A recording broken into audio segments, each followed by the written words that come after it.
బనకచెర్ల మీద కేంద్రం ఎలాంటి నిర్ణయం తీసుకోలేదని కిషన్ రెడ్డి అన్నారు. సీఎం రేవంత్ రెడ్డి తక్షణమే కేంద్రానికి లేఖ రాయాలన్నారు.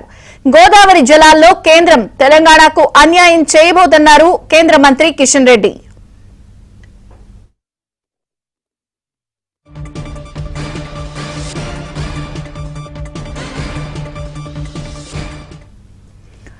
కాళేశ్వరం విచారణలో ఈటెల రాజేందర్ తీరు మనిషి బీజేపీ, మనసు బీఆర్ఎస్ అన్నట్లుందన్నారు ప్రభుత్వ విప్ ఆది శ్రీనివాస్.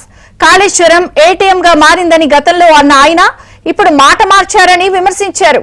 కేసీఆర్ సీఎం పదవికి రాజీనామా చేయాలని డిమాండ్ చేసిన ఈటెల తాజాగా కేసీఆర్ ను కాపాడే ప్రయత్నం చేస్తున్నారని ఆది శ్రీనివాస్ అన్నారు.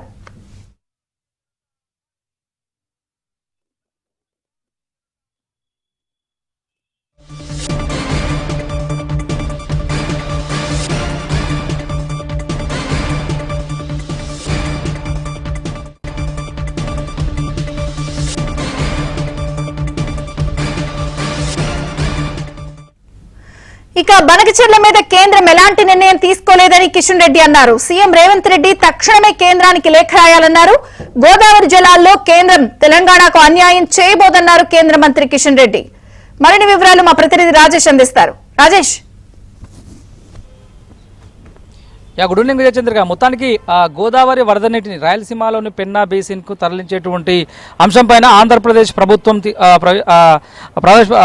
తీసుకోబోతున్నటువంటి బనకచెర్ల అంశం ఏదైతే ఉందో దానిపైన కేంద్ర మంత్రి కిషన్ రెడ్డి కాసేపు క్రితమే స్పందించారు. ఆయన మీడియా చిట్ చాట్ లో మాట్లాడుతూ ఆంధ్రప్రదేశ్ కు సంబంధించినటువంటి బనకచెర్ల వివాదం ఏదైతే ఉందో దానిపైన తెలంగాణలోని కాంగ్రెస్ పార్టీ, పర్టికులర్ గా బీఆర్ఎస్ పార్టీ అనవసర రాజకీయ రాద్ధాంతం చేస్తున్నాయి. దాన్ని రాజకీయ అంశంగా మార్చుకొని భారతీయ జనతా పార్టీని కేంద్ర ప్రభుత్వాన్ని విమర్శించేటువంటి ప్రయత్నం చేయడమే తప్పితే ఇందులో ఎక్కడా కూడా పూర్తి స్థాయిలో బనకచెర్ల అంశానికి సంబంధించి కేంద్ర ప్రభుత్వము ఆంధ్రప్రదేశ్ ప్రభుత్వానికి ఒక స్పష్టమైనటువంటి క్లారిటీ ఇచ్చింది లేదు. గడిచిన వారం కిందటనే ఆంధ్రప్రదేశ్ నుంచి కేంద్ర ప్రభుత్వానికి ఒక లేఖ అందింది. ఆ లేఖలో బనకచెర్ల అంశానికి సంబంధించినటువంటి విషయం పైన డిపిఆర్ ఉంది. ఆ డిపిఆర్ ని కూడా పూర్తి స్థాయిలో కేంద్ర ప్రభుత్వం ఇంకా చదవలేదు. ఆ చదివిన తర్వాత దానిపైన కేంద్ర జలవనరుల శాఖ నిర్ణయం తీసుకోవాల్సి ఉంటుంది. దీన్ని రాజకీయంగా తెలంగాణలో ఉన్నటువంటి పర్టికులర్ గా కాంగ్రెస్ పార్టీ అదేవిధంగా బీఆర్ఎస్ పార్టీ రెండు పార్టీలు కూడా విమర్శించాలి కాబట్టి విమర్శిస్తున్నాయి తప్పితే ఇందులో ఇంకొకటి లేదంటూ ఆయన వివరించేటువంటి ప్రయత్నం చేస్తారు. దీనిపైన తక్షణమే తెలంగాణ ముఖ్యమంత్రి రేవంత్ రెడ్డి బనకచెర్ల అంశంలో తెలంగాణకు జరుగుతున్నటువంటి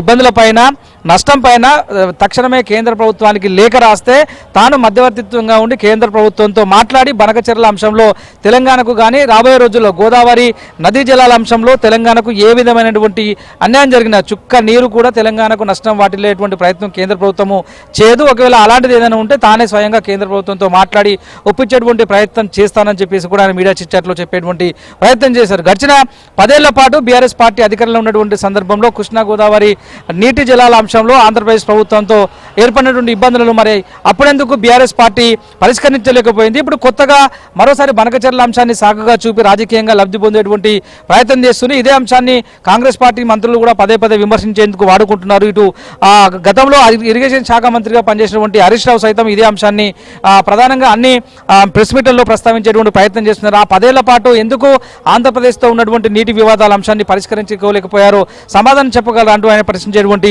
ప్రయత్నం చేశారు. రాబోయే రోజుల్లో ముఖ్యమంత్రి రేవంత్ రెడ్డి మీదనే తెలంగాణ ప్రయోజనాలన్నీ కూడా ఆధారపడి ఉన్నాయి. ఇప్పటికైనా తక్షణమే కేంద్ర ప్రభుత్వానికి బనకచెర్ల అంశంలో తలెత్తుతున్నటువంటి ఇబ్బందులపైన లేఖ రాస్తే కనుక ఖచ్చితంగా కేంద్ర ప్రభుత్వం తెలంగాణకు ఇలాంటి నష్టం జరగకుండా తీసుకున్నటువంటి నష్ట నివారణ చర్యలపైన తానే మాట్లాడేటువంటి అవకాశం ఉంటుంది. దాంతోపాటుగా ఆంధ్రప్రదేశ్ ప్రభుత్వం తీసుకొచ్చినటువంటి ఏ ప్రతిపాదన అయినా వెంటనే అమలు చేసే అవకాశం ఉండదు. దానికి కొన్ని ప్రొసీజర్ ఉంటుంది. ఆ ప్రొసీజర్ ప్రకారం మాత్రమే ముందుకు వెళ్తాం తప్పితే ఆంధ్రప్రదేశ్ ప్రభుత్వం ఇచ్చే ఏ ప్రతిపాదన అయినా గుడ్డిగా కేంద్ర ప్రభుత్వము ముందుకు తీసుకెళ్లదు. దానికి కొన్ని ప్రొసీజర్స్ ఉంటాయి. ప్రొసీజర్స్ ప్రకారమే జరుగుతాయి.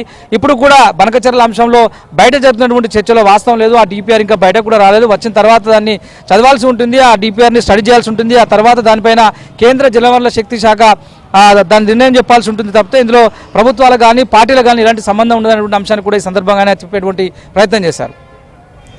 Thank you Rajesh.